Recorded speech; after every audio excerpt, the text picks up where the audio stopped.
Finally आपण खाली पोहोचत आलोय आणि ऑफ रोडिंग चालूच आहे आपली. तसं बाईक ऑलराऊंडर आहे एक्स्ट्रीम, जर याला ऑब्झर्व केलं तर. बाकी रनिंगमध्ये मेंटेनन्समध्ये काफ़ी लो आहे, छान आहे.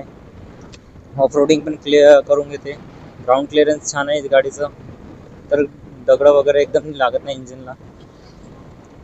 वरून ऑन हायवे ॲव्हरेज काढून देते 45-45चा ॲव्हरेज देऊन देते तुम्हाला.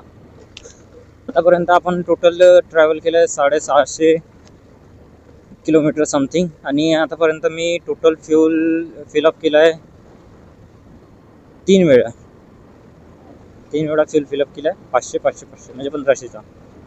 आणि त्याच्यामध्ये फ्यूल लागलं आहे मला टोटल 1000 रुपयाचा फ्यूल लागला आहे. तर ठीक आहे, ॲव्हरेज वगैरे मध्ये पण नो डाऊट. गाडीची रनिंग पण स्मूथ आहे. प्रॉब्लेम हे आहे की गाडी तुम्ही मेंटेन कशी करता त्याच्यावर डिपेंड करते. ही गाडी कंटिन्यू रनिंगमध्ये राहते. माझ्या घरी पण राहिली, बाकी कामामध्ये रनिंगमध्ये राहते. तर time to time oil service आणि बाकी सर्व होत राहते. म्हणून गाडीला मेंटेन ठेवल्यानंतर त्रास नाही. आणि दुसरी गोष्ट, सर्व्हिस सेंटरमध्ये तुम्ही त्यांच्या समोर उभे राहा जेव्हा गाडी तुमची सर्व्हिस होत आहे.